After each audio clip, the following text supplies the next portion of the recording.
had to postpone my flight, but I'm gonna leave in 2 days. So we have jumped through the fire, cleaned the house, celebrated the new year. We have partied for 12 days, each day representing one of the months, and now it's the 13th day. Sizdah Be Dar. If I want to talk about Sizdah Be Dar, the word, well, Sizdah means 13, and Be Dar, well, Be means two, and Dar, we don't use it in contemporary times, like we don't use it in our speaking, but apparently it means outside. But we don't say it like, if we want to say let's go outside, we don't say let's go there. We just don't use it anymore. But apparently Be Dar meant like 13 outside. Or some people say that Be Dar, as in like Sizdah Be Dar, means like 13 days gone. Whichever it is or whichever you use it for, Sizdah Be Dar the day is to celebrate the last 12 days and be like, okay, we had fun, we did celebrate the new year, and we are ready to get on with our lives for the rest of the year. To put it in simple sentence, Sizdah Be Dar marks the end of Norse holidays, and what we do is that we usually get together and we go into the nature. So my grandparents' house, they live in the suburbs of the city, so it's all the day in the nature. So we usually go to their house and we celebrate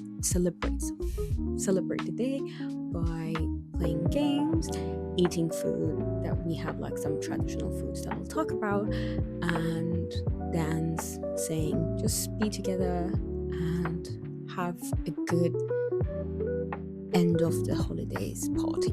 So if I want to talk about the history of Sizdah Be Dar, basically there is no record of the way that we celebrate nowadays before the Qajar era. So who are the Qajars, you may ask? Let me give you a simple history lesson. Qajar era or Qajar times or the Qajar dynasty is basically referred to the period of history which I believe is from 1789 to 1925 that ruled Iran. And it's like a father, son, as in like grandson, and then so on and so on. But they were like in 1925, unfortunately, because things didn't go their way, and then a new dynasty came. Not important in this video whatsoever. However, there are tracks of like Sizdah Be Dar as a day, but how they celebrate it, nobody knows. Like the Sizdah Be Dar that we celebrate today apparently started after the Qajar time. What do we do in Sizdah Be Dar?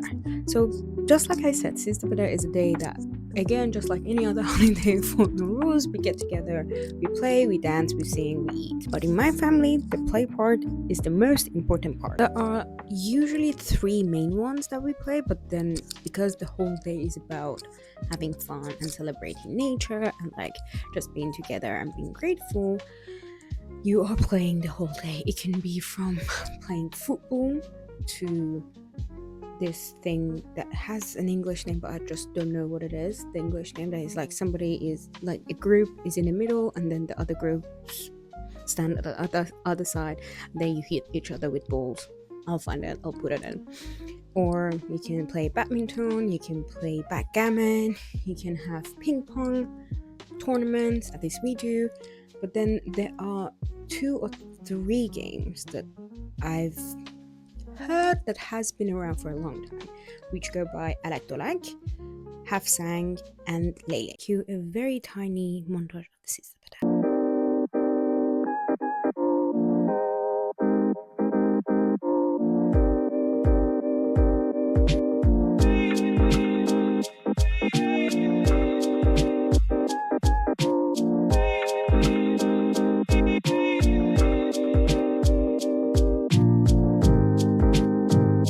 So the other thing that I talked about was food, and the framing is not very good.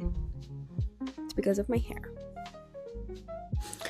So food, what we do is that usually in my family, when we get together for Sizdah Be Dar, we're gonna ask the guest and whomever who would like to join us and is capable to bring their own food. This way, everybody will bring as much food they like, and the variety of foods will be so much that everybody can eat whatever they want.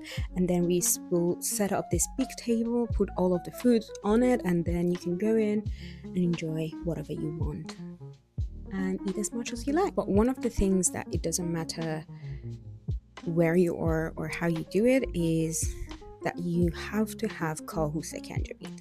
Now, what is kahu sekanjabin? Kahun is lettuce, and then sekanjabin is like what's it called? A syrup. It's vinegar, honey, and mint. And what you do is that you put the lettuce in the syrup and you eat it. Some people like it, some people don't like it. I personally do not like it because I don't like the taste of the syrup, but it's something that is loved by so many people and so many people enjoy it, and it's like it's a necessity of Sizdah Be Dar, and it's always there. So you're playing, you need like water, you need to be hydrated, or instead of like drinking just water, you would go and be like, oh, kahu sekanjabin on the table, let's dig in. And you eat that. Just like everything else in the Iranian, Persian culture, that something is not necessarily what they seem, it's like representing something. Apparently, sekanjabin is also representing something. It is representing promise of contentment, patience, and health for the next year, like the year ahead. So basically, when you're eating that, you're not just having like a snack, you are being like, oh, I want this stuff for the next year to come. The other thing that is a tradition in Sizdah Be Dar, but we don't usually do it, or I don't remember doing it in the past few years, is that, do you remember Sizdah that I talked about? So it's like represents spring and newness and everything else. We keep that for the 13th day, and on the Sizdah Be Dar, what we do is that we usually go to a river or somewhere that is water, and we tie the leaves together, we make a wish, and we give it to the river in hopes that our wishes and our dreams come true. Previously, apparently, only women used to do that, and they used to do it, and the wish that they would do, like have, was to get married. So basically, as a woman, you would wish to get married and find a good husband, you would tie that and you would give it to the river, and hopefully next year you would get married. It's like the grape thingy, like you have 12 grapes under the table for New Year's, except this time you just tie sabza, give it to the river.